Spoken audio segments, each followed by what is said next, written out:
Muy buenos días, buenas tardes y buenas noches, dependiendo a la hora que estás viendo este vídeo. Y asimismo, bienvenidas y bienvenidos a esta clase de políticas antiinflacionarias. El día de hoy, mi persona, que nombra William Amanichoque, y la de mis compañeros, cuyos nombres son José Manuel Guarachi Espinosa, Carmen Rosa Maraza Montes, Marisabel Quispe Cruz, Silverio Ugarte Ficona y Leticia Ramírez Santos. Abordaremos las políticas fiscales antiinflacionarias, pero antes de ello, cabría recordarles que las políticas fiscales son llevadas a cabo por los gobiernos de cada país. Dicho esto, empecemos a definir las políticas antiinflacionarias. Las políticas antiinflacionarias se dice cuando la economía está atravesando un proceso inflacionario, se aplica la política fiscal restrictiva para disminuir la demanda agregada, directamente reduciendo el gasto público o indirectamente aplicando mayores impuestos. Las políticas antiinflacionarias suelen provocar disminución en los ingresos. Algunas parecen incidir más sobre las rentas de capital, mientras que otras parecen asentarse especialmente en los salarios. Y los instrumentos de las políticas antiinflacionarias son 4. La primera es la política de control de precios, la segunda es la política de control de rentas, la tercera es la política cambiaria y finalmente tenemos a los efectos de política fiscal y política monetaria. Como primer punto, entonces, desarrollaremos la política de control de precios.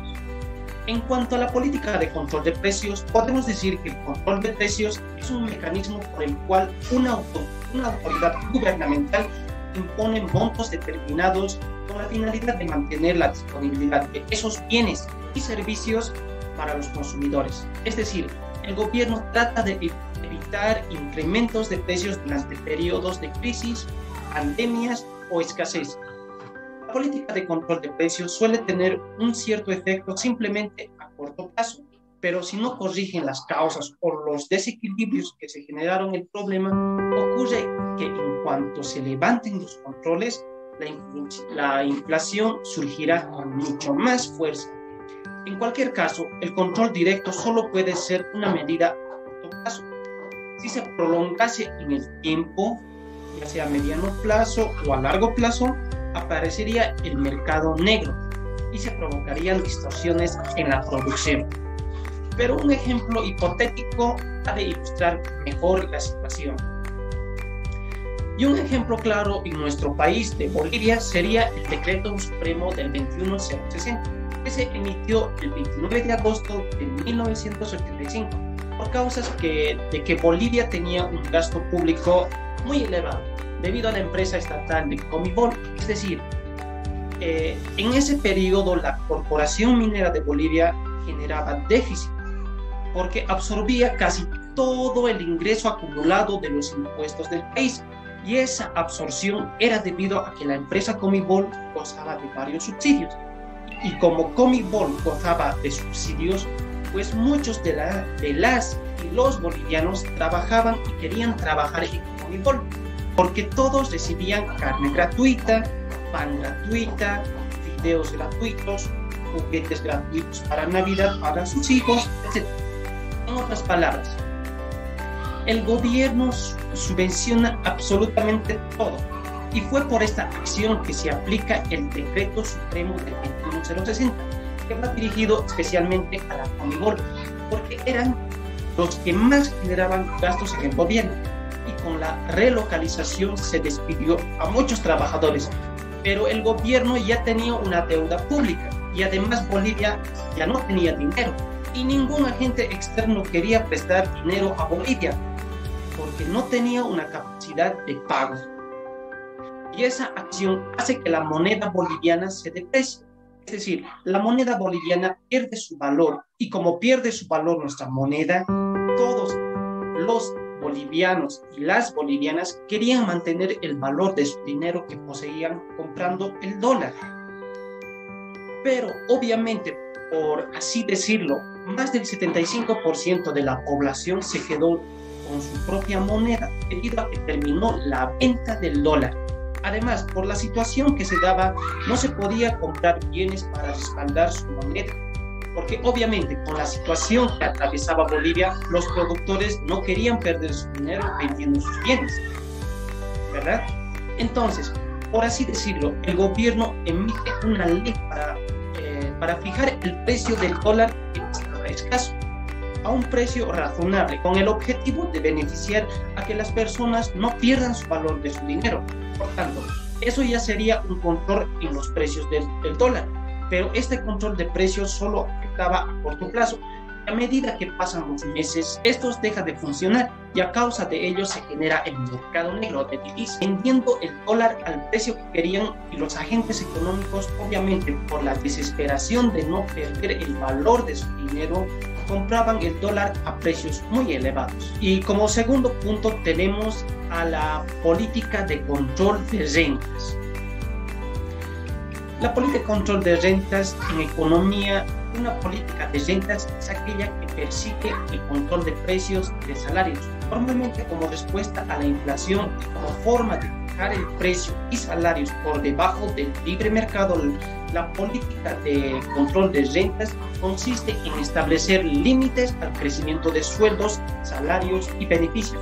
Pero si bien los sueldos y salarios son muy fáciles de controlar, no se puede decir lo mismo de los beneficios con los que esta política suele conducir a pérdidas de la capacidad adquisitiva exclusivamente para los asalariados.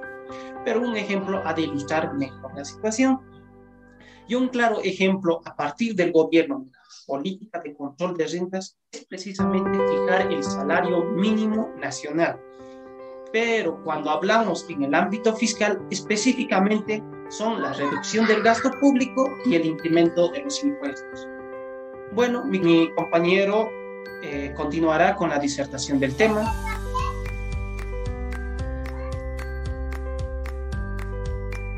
Muy buenas tardes. Vamos a continuar con la política cambiaria. La política cambiaria atiende el comportamiento de la tasa de cambio de divisas. Es un tipo de cambio que equilibra el tipo de cambio nominal con el tipo de cambio real. Tomando un caso particular, la escasez de dólar eleva su precio, beneficiando la exportación, y por lo tanto el Banco Central debería sacar dólares a circulación. Cuando hay muchos dólares en circulación, por el contrario, se cotizan a menor precio, beneficiando a los importadores que compran dólares para comprar productos del extranjero. Un ejemplo así sería dicho, esto en resumen, la política cambiaria es la toma de decisiones que se lleva a cabo para administrar el valor de la moneda nacional en relación a otras monedas del segundo. Ahora sí o no se la pregunta, ¿cómo la política cambiaria actúa contra la inflación? El siguiente, por favor, Leti. Actúa al permitir la libre importación de ciertos productos de forma que sean vendidos en el mercado nacional a un precio aproximadamente igual a los producidos en el país. De este modo se estarán aumentando la competitividad interior, impidiendo el alza de los precios. Para las consecuencias de esta política pueden llevar a desalentar la producción nacional, con el cierre de fábricas y aumento del desempleo. Un ejemplo claro sería, actualmente, debido a la inflación que atraviesa el país argentino, su moneda se devaluó, ocasionando que los bienes y servicios de ese país aumenten su precio. Esta situación es muy atrayente para los comerciantes de nuestro país, que aprovechando la crisis argentina, compran e inundan al país con productos argentinos a través del contrabando. Esto se debe a que los productos argentinos son más económicos o baratos a causa de la devaluación que sufrió su moneda. Como consecuencia, esto generará o está generando grandes pérdidas a las industrias nacionales que se ven amenazados por los productos extranjeros. Como el siguiente punto veremos efectos de la política fiscal y la política monetaria. Política fiscal es un conjunto de acciones gubernamentales que se refieren fundamentalmente a la administración y aplicación de instrumentos discrecionales para modificar los parámetros de los ingresos, gastos y financiamiento del sector público. La política monetaria es una política económica que usa la cantidad de dinero como variable de control para asegurar y mantener la estabilidad económica. Para ello, las autoridades monetarias usan mecanismos como la variación del tipo de interés, y participan en el mercado de dinero. Los principales instrumentos que usa la política fiscal son los impuestos y el gasto público, y de la política monetaria el tipo de interés. En el siguiente punto nos vamos a preguntar cómo actúa contra la inflación. La política monetaria, a través de las decisiones sobre la emisión de dinero, pueden generar efectos sobre el crecimiento y dinamización económica. La inflación o las tasas de interés. La política fiscal, a través de las determinaciones de gasto público e impuestos, puede tener efectos sobre la productiva capacidad de las empresas. En última, sobre el crecimiento económico.